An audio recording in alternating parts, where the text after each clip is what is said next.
non, non, ça c'est aucun problème, bien sûr. Bienvenue à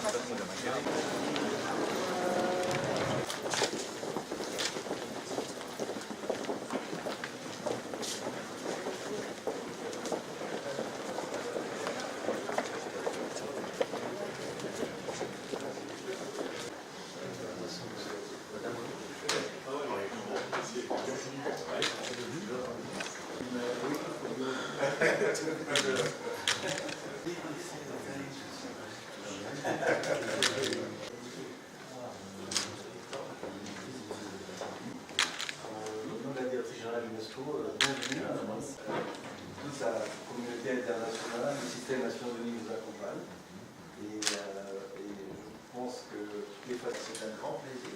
Merci beaucoup de nous accueillir. Je suis entré ici et c'est un plaisir. Et comme on se disait un peu dans les couloirs, généralement lorsqu'on parle d'argent, on va vers là où c'est beaucoup plus...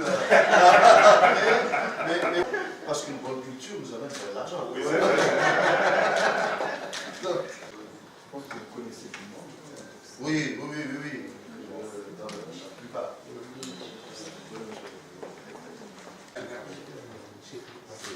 C'était un défi. Ah oui, c'était un défi qui a été relevé aussi bien dans les entreprises. Merci. Oui. Oui. Là, vous pouvez accueillir tous les congrès. Ça fait aussi.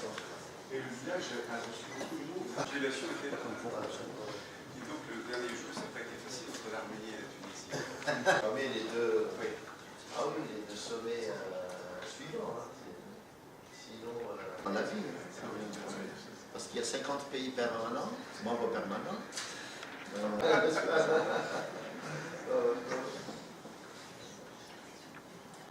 la Tunisie, c'est bien pour 2020 parce que c'est le 50e anniversaire. Le 50e anniversaire se déroule à Tunis. C'est très symbolique.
Monsieur le secrétaire général, les chefs de mission, mesdames et messieurs, mes amis, les 2 journées sont pour nous l'aboutissement d'un travail de plus de 18 mois avec le gouvernement malgache dans son ensemble et avec le secteur privé et la société civile.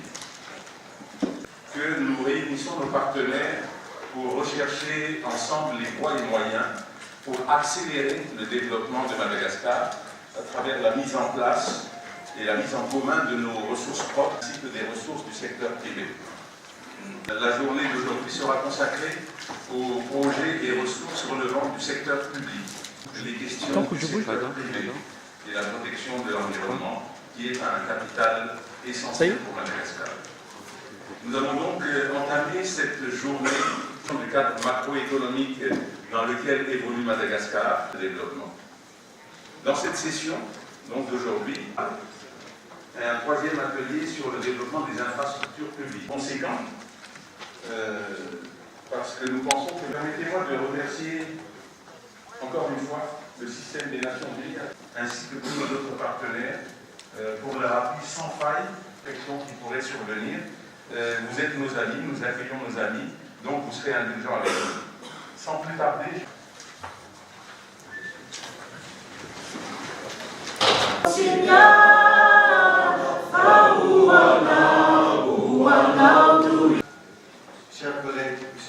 Marié et sous-secrétaire général du système de France des bailleurs et investisseurs de Madagascar.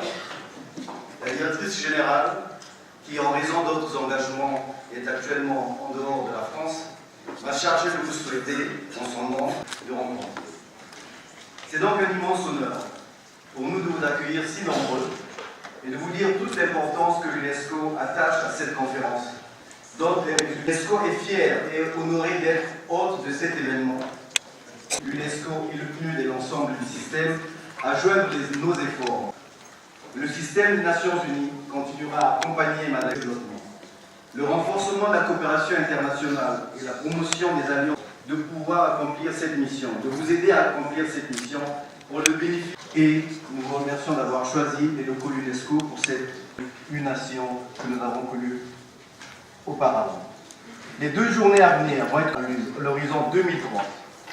Les partenaires de la communauté internationale, le système des Nations Unies aura un rôle fondamental à jouer dans la mise en œuvre de ce plan. C'est pour cette raison que nous nous réjouissons pour Madagascar, fort, moderne et prospère. Je vous remercie de votre attention. De l'Organisation internationale de la francophonie. Qui a toujours été partie prenante de toutes les initiatives. Donc, à l'issue de cette session d'ouverture,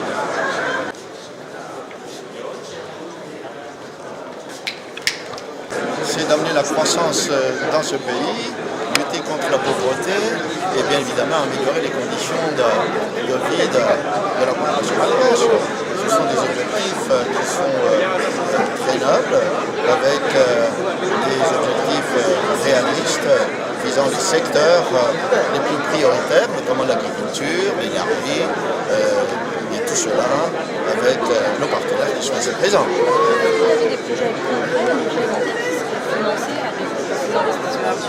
Mais oui, bien évidemment, je pense que si vous serez là pendant les 2 jours, au fur et à mesure, on va vous annoncer avec les détails ces projets-là. Kamlaza vetsika ny efa tofoloha tsara fanomboana sahady ny conférence des bailleurs et des investisseurs androany. Falmeramba ny vahoaka malagasy aloha dia afaka milaza fa dia tsara fanomboana ilay izy satria dia hita tamin'ireo kabary rehetra izay mifandimby ny fahavononan'ireo mpiara-nombona antoka amintsika, ireo tany samihafa, ireo mpamatsy vola, ny anampy sy ny hoavy any amintsika, nisy ny fananonana taraimarika teo ary dia mahavelom-bolo sy mahafa-po izany rehetrarehetra izany. Monsieur le Président, pour l'agence marocaine de presse,